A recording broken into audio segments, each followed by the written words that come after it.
Diangkat dalam buku sini ayat tersebut dan dirincikan oleh beliau panjang lebar. Jadi ayat ini terjemahannya begini. Wanita kalian, istri kalian adalah ladang bagi kalian. Maksudnya tempat kita bercocok tanam. Bagaimana sih kalau orang punya ladang dia cocok tanam untuk mengambil hasilnya?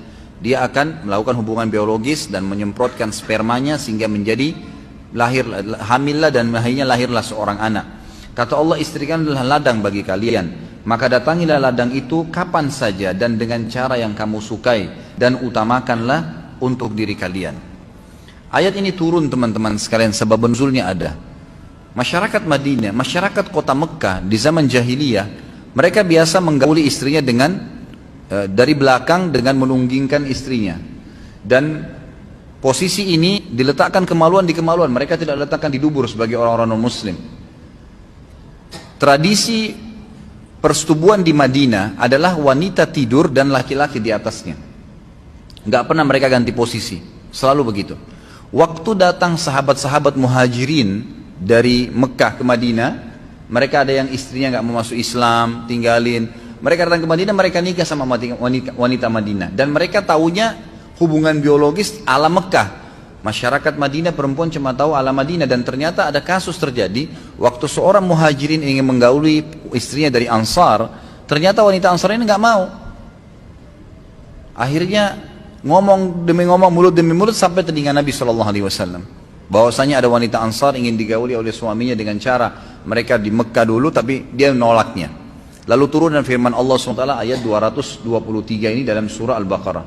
Wanita itu, istri itu adalah ladang kalian, maka gaulilah seperti yang kalian inginkan dan kapan saja itu, serta dahulukan diri kalian. Maksudnya si suami mendahulukan di sini dalam arti kata dia ingin memilih posisi apa saja, itu dibolehkan selama tidak melanggar agama. Ini kronologis pembukaan dalam masalah biologis itu sendiri.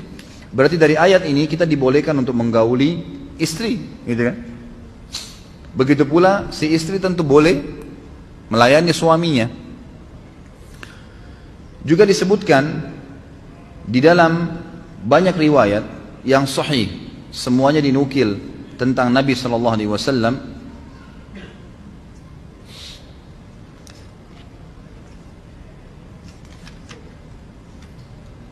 Nabi SAW menyebutkan dalam hadis sahih riwayat Imam Ahmad, bukanlah dari golonganku seseorang yang tidak bercumbu sebelum biologis. Jadi berjima itu boleh di kapan saja, selama itu adalah hal yang dihalalkan dalam agama, dan diprioritaskan di hari Jumat pagi, karena memang di hari Jumat pagi itu ada perintah. Nabi SAW menyuruh seluruh laki-laki muslim, tentunya yang sudah menikah, yang belum menikah ya kasihan gitu. Yang sudah menikah dianjurkan untuk bergaul, berhubungan biologis, kemudian dia menyatukan antara mandi junubnya sama mandi Jumatnya.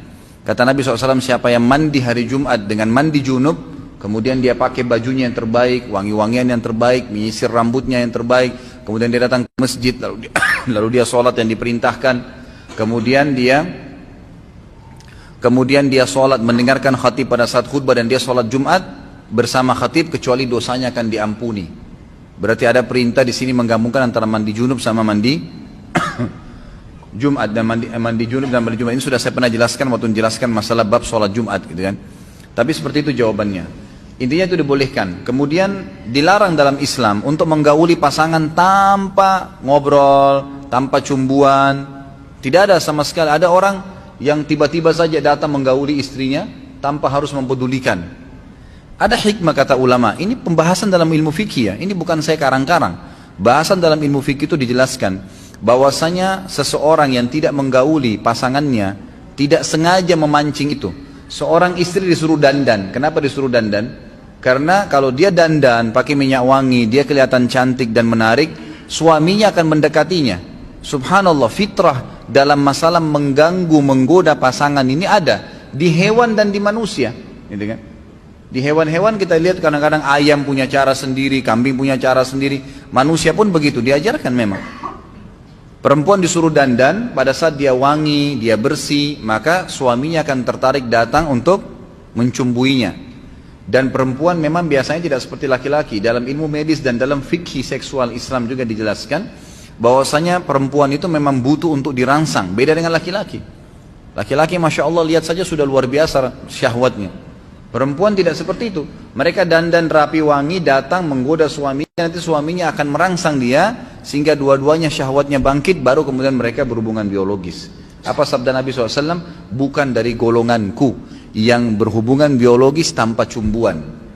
Memang kita dianjurkan. Dalam hadis riwayat Muslim, Aisyah berkata radhiyallahu anha, Nabi SAW seringkali mencium kami, mencium aku, bahkan kata Aisyah radhiyallahu anha, walaupun beliau ingin keluar untuk mengimami salat. Keluarnya hadis yang dipegangi oleh Imam Ahmad rahimahullah tentang tidak batalnya wudu bagi laki-laki yang tersentuh dengan perempuan istrinya dengan tidak syahwat adalah hadis ini. Di mana Aisyah radhiyallahu berkata, Nabi SAW setiap kali mau meninggalkan rumah, sholat atau tidak, pasti mengecupku terlebih dahulu dan tidak beruduk langsung sholat. Berarti kalau mencium pasangan dengan tidak syahwat berarti tidak batal, gitu kan? Tidak, Imam Ahmad berpegang pada itu. Artinya kita lihat bagaimana Nabi SAW sering mencium, sering membelai, sering mengucapkan kata-kata sayang. Bahkan Nabi SAW tidak pernah masuk ke dalam rumah kecuali sudah menggunakan siwak. Tujuannya kata para ulama hadis adalah Nabi SAW menjaga bau mulut untuk keromantisan rumah tangga, gitu kan? Seperti itu. Sebentar dulu azannya.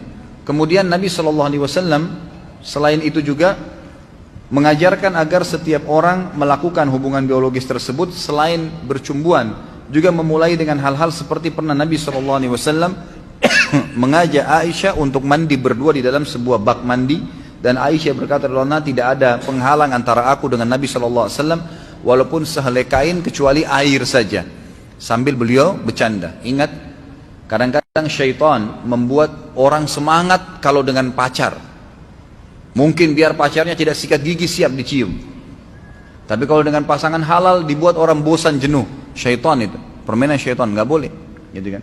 Harus dilawan itu, tidak bisa sama sekali karena pasangan kita halal. Apa kata Nabi SAW? Kalau seandainya kalian melihat seseorang lawan jenis yang membangkitkan syahwat kalian di luar sana, di luar rumah kalian, maka kembalilah kepada pasangan kalian karena dia memiliki apa yang dimiliki orang tersebut. Kemaluannya sama saja, kemasan luarnya memang berbeda, ini tinggi, ini gemuk, ini pendek, ini segala, tapi ujung-ujungnya sama saja pelampiasan biologis itu. Jadi Nabi SAW ajarkan masalah seperti itu yang harus difahami. Nanti kita lanjutin insyaAllah setelah salat. Subhanakallahumma bihamdika asyhadu an la ilaha illa anta astaghfiruka wa atubu ilaik.